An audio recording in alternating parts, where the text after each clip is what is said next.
Hi all, welcome to my channel. Today we are going to discuss about iterator design pattern, which is a third design pattern under behavioral design patterns. I have already shared structural design patterns and creational design patterns completely. If you missed those videos, I'll put the link in description, so please go and watch.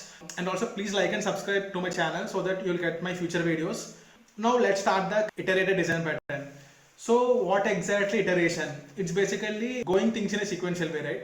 So an iterator is a special way of going through a list of things one by one, just like counting from 1 to 10. If you are in, let's say, halfway into Java, right, I think most of the people know iterator, which is most easy design pattern. If you're working with array list, right, or any sort of list operations, where you can add an item to the list, right? So at some point of time you want to access those things. How you will basically access? You will access either through dot get of 0 or dot get of 1 through indexes, or the other way is by calling a function called iterator. So you are asking iterator, hey iterator, this is my data, just take my data and just give me the data in a sequential way. So I don't want to access my data through indexes, through indexing, through get operation. So likewise, iterator will be helpful. That's exactly how iterator works. So if you have for loop from I equals 0 to 10 with a single increment operation, it will basically print 1 to 10, right? So in a sequential way, in a uniform way. That uniformity is a most important concept here. Now let's see the definition, and then we can go through multiple examples. So because of iterator is a small concept, I have given multiple examples to get more idea. So iterator is a provided way to access the elements to an aggregate object sequentially. This is the most important, without exposing its underlying operations. So it will, whenever asking what is the next value, it will simply give. You don't even know what exactly inside there. If you ask next, it will give the next value. That's how iterator will basically works. The key idea in this pattern is to take the responsibility for accessing and traversing out of the list object and put it into the iterator object.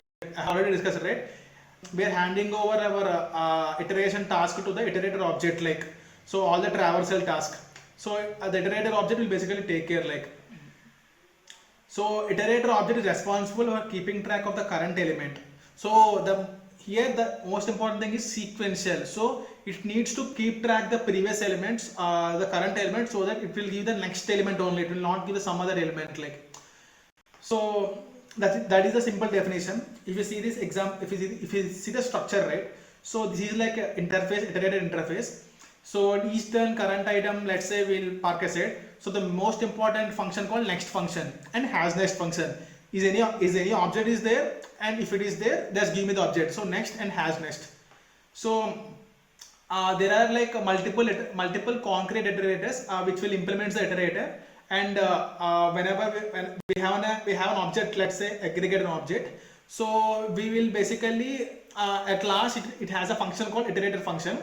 There we will call the concrete iterator by passing our complete object. So concrete iterator will basically take care about how this next and has next will work. So let's see without generic.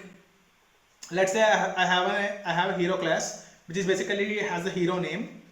So I have a hero collection where I have list of heroes. I'm adding hero and also at last, this is the most important way. Most important thing, I have an iterator function where basically I'm passing complete hero object into this hero iterator IMPL, so that accessing will be taken care by accessing or traversing, whatever you say, will be taken care by hero iterator IMPL. So before going into hero iterator IMPL, let's see our iterator. Our iterator is basically hero iterator. Will has two functions called next and has next. Next will basically return the hero object, and has next will basically return whether the next object is presented or not, or that is an end. If it is true, which means you can still traverse, you can still access the object. If it is false, that means there is no leftover objects still are there. So now let's see our main thing called hero iterator IMPL. In the hero iterator IMPL, we have a heroes object. So whatever data passing by hero collection, we just simply copies those things. This dot heroes equals to heroes. Our initial cursor is 0. We have total length. So these two will help to check the has next value. In the has next, If our cursor is still less than the heroes or heroes dot length, which heroes are there.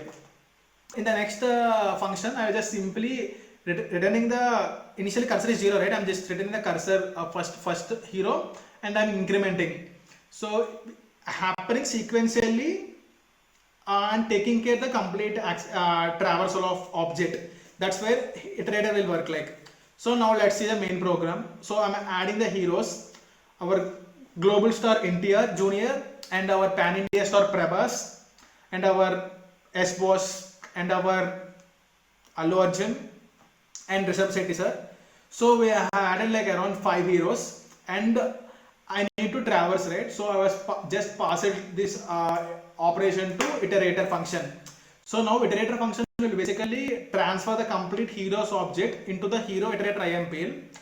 So which is basically implements by the hero iterator, right? So in the hero iterator, so first I was performing hasness. If it is hasness, I was getting the getting the hero, and from that hero I was printing the it was getting the hero object, right? From the hero object I was getting the name of the hero. So when you run the program, it will print sequentially. That sequentially is the most important. System is lagging a lot, like shit man, like yeah. So you got like NTR, like Prabhas, Yash, and Allu Arjun and Rishabh. So it was printed sequentially, right? So now let's see, like this is like without generic. So here you can only use this one for only for strings. Let's say you want to use this one for integers. You want to use this one for float values. How you will do? That's what generics will come. Here there is here I'm explaining one more example, but that's you already learned the iterator concept through the example we just learned, like. So this is generic more of like how we define dynamic input, like. Instead of hero, right, I was given as input. So input has like string data, and input has a collection. It will take the objects. It is not restricting to take the heroes. So and here I'm passing the heroes in the input IMPL. So here the return type is basically the E, whatever we want to invoke. It can be either let's say either heroes, or it can be either some other object. It can be either some other object. Whatever object we should give, it will take, like. But ultimately it was doing same thing, like in the input collection it is passing the complete heroes information. So here also if you see, right, I was passing the object, like it can be any object, either heroes or either heroines or like directors or like producers, anything, like it should take. So here it should not be heroes because I just copied like same thing. I have forgot to change things, like here you can mention objects. I'll do the thing 1 second. Now here it became even more generic in the next. So it will give the return type of E, which we are already passing E. So in the input iterator we are taking an E and we are returning an E. This can be declared dynamically in the main function. If you see main function, here I was given an input as string. I was passing this one. You can simply pass the hero object also. It should give the output, like. So here I am adding like India Junior Prabhas, everything same.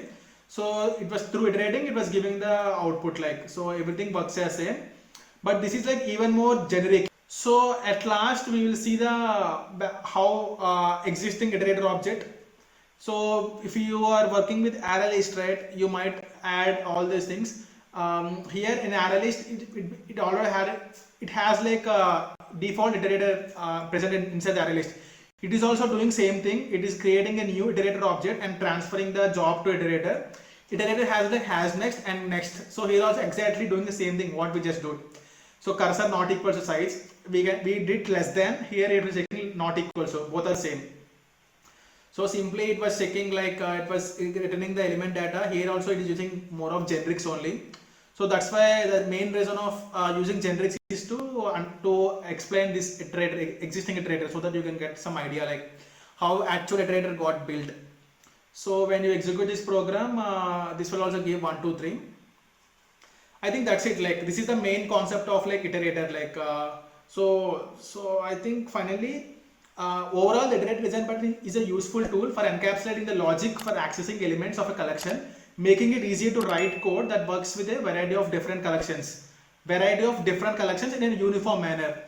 So this is what iterated design pattern, which is like most used design pattern in any of the pre-built data structures like present inside the Java. So we're talking about Java, right? Like so.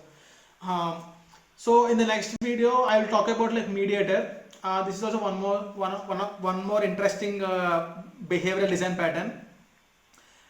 So we'll soon meet in the next video. So if you like the video, please subscribe and share to your friends who are also learning design patterns. For them also it is more helpful. So we'll meet soon in the next video. For now, bye bye.